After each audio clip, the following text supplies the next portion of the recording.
All right, Bruce Arians has not changed his approach when it comes to calling it like it is, although he was a little more subtle this time with Tom Brady after Brady had another clunker, his second clunker of the year against the New Orleans Saints. Here's here's Arians from last night when he was asked about the failure of the offense to get Mike Evans the ball. Mike was open a bunch in that ball game. He just didn't get targeted. That's all. He was open. Mike was open.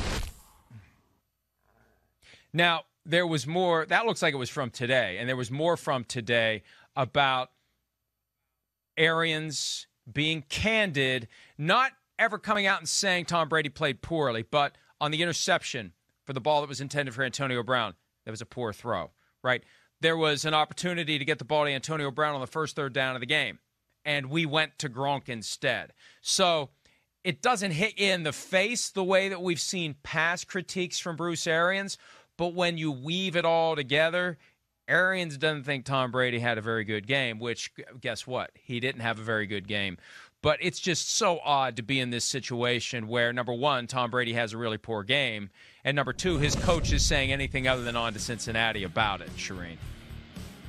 Yeah, a little passive-aggressive there, Mike, for sure. But, he's right. I went back and watched. There was a play, the first snap from scrimmage, because the Saints kicked off of the second quarter. So it's 14-0 at that point.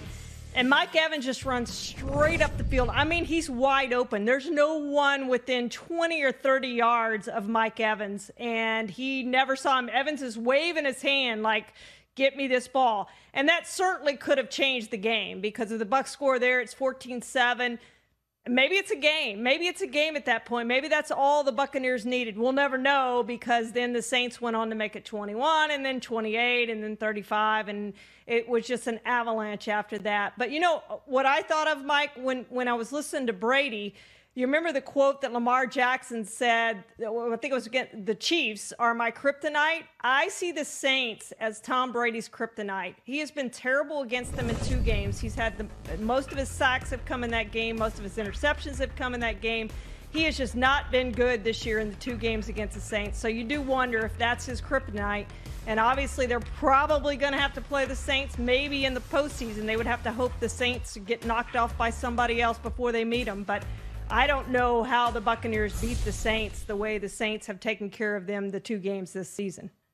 And now the Bucs are a game behind the Saints, and essentially they're 2 games behind that they have to make up over the balance of the season because if they finish with the same record, the Saints win the division by virtue of the head-to-head tiebreaker. And, as we said earlier today, and I wrote something about it on PFT, Green Bay had a great weekend. First of all, they get their win taken care of on Thursday night. They get on the right track after being upset by the Vikings. They see the Bears lose, so the Packers own the NFC North this year. Shocker. Then they see the Seahawks lose, so the Packers are tied with the Seahawks in the race for the number 1 seed. And when the Saints beat the Bucs, that's great news for the Packers because the Bucs have the tiebreaker over the Packers, but the Packers have the tiebreaker over the Saints because the Packers beat the Saints back in Week 3 on Sunday Night Football. So it was a good weekend for the Packers, a great weekend, though, for the Saints, who have a pretty manageable schedule the rest of the way, who may be in position for the 4th straight year to have their hearts ripped out in the playoffs like they seem to always do. They need to avoid the Vikings in the postseason if they possibly can. The Vikings at 3-5 play